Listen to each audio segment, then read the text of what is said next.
देखिए संदीप जी, इस तरह की घटना को किसी भी तरह से कहीं से भी कोई समर्थन नहीं करता है। सरकार कदापि नहीं समर्थन करती है, बल्कि सरकार इसके लिए कठोरता से जांच के लिए कदम बढ़ाते हुए पूछताछ के लिए कमेटी गठित करती बताती है।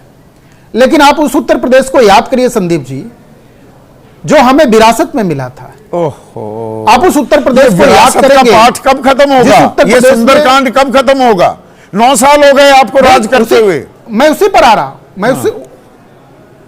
मैं उसी बात को बता रहा हूं संदीप जी, जो हमें विरासत में मिला था, जहां के मुखिया और नेतृत्व करता ही कहते हैं लड़के हैं, लड़के से गलतियां हो जाती, जहां के घर में बैठ के कुलदीप सेंगर किसके पार्टी के हैं? शासन को चलाने वाले, वो कुलदीप सेंगर किसकी बनाने वाले को प्रश्रय देते हैं। वो कुलदीप सेंगर किसकी पार्टी के हैं? वो महिला पहलवान, कार्रवाई हुई, यौन शोषण और जहां मैं आरोप लेकर देश के दिल और दिल्ली के दिल जंतर मंतर पर बैठी थी, वो किसके सांसद थे? किस पार्टी के थे? मैं भूल गया।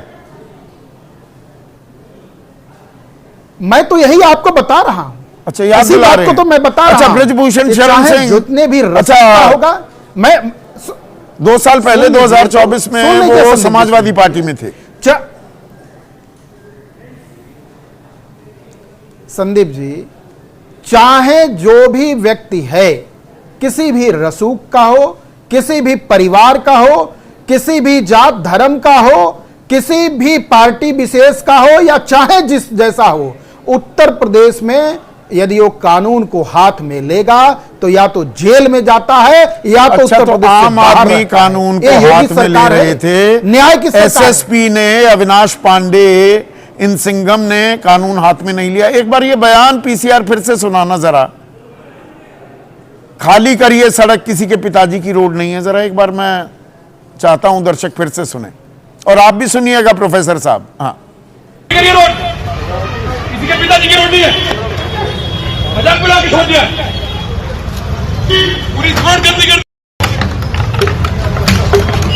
इसको नगर निगम को बोलिए, इसको साफ कराएं, ये कलेक्ट्रेट गेट है। अगर ना सुना हो तो मैं शब्द दोहरा रहा हूं, प्रोफेसर सौरभ मालवीय, खाली करिए सड़क, किसी के पिताजी की रोड नहीं है। सुनिएगा प्लीज। मजाक बना के छोड़ दिया, पूरी रोड गंदी कर दी। ये अगले महीने से कावड़ शुरू हो रहा है, इसी मेरठ से होकर गुजरेगा। कावड़िए तो रोड ना तो गंदी करते हैं, और उनके पिताजी की रोड है, पूरी रोड पर चलते हैं, जिसका रोड टैक्स मैं भरता हूं। मुझे मालूम नहीं आप भरते हैं कि नहीं, मुझे तकलीफ है कि जिस रोड का टैक्स मैं भरता हूं उस पर मैं अपनी गाड़ी खुलकर चला नहीं सकता, रोड ही बंद कर दी जाती है। ये बताएंगे अविनाश पांडे कावड़ियों को।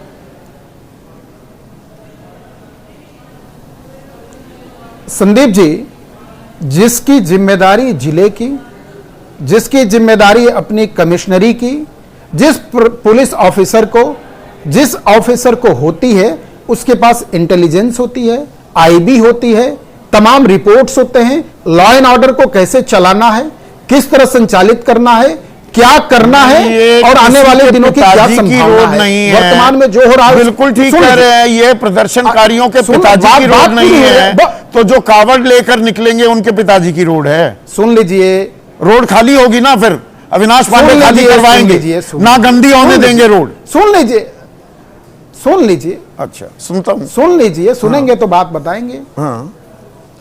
भाई, वो पुलिस अधिकारी जो है उसके पास जवाबदेही है, जिम्मेदारी है।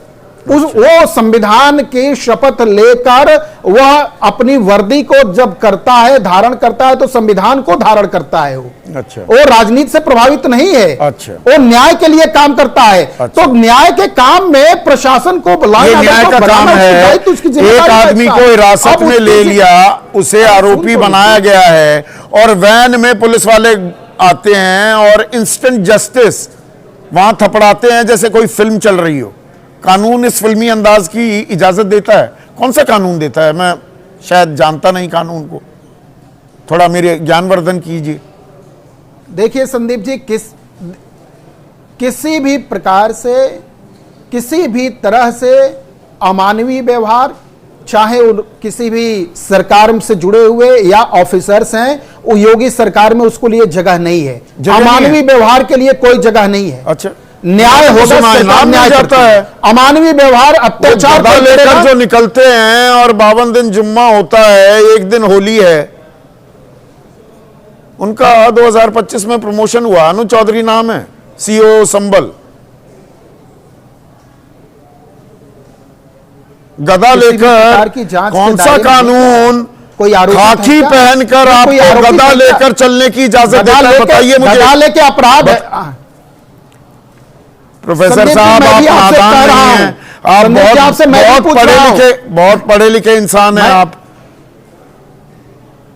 इस सवाल को इतना हल्का मत बनाइए। संदीप जी, गदा लेकर एक खाकीधारी को इजाजत है गदा लेकर चले? अब ये कह रहे हैं, कैसी बात है आप कह रहे हैं कि इसके लिए तुरंत कोर्ट में जाना चाहिए? जाना चाहिए, क्यों नहीं कोई गया?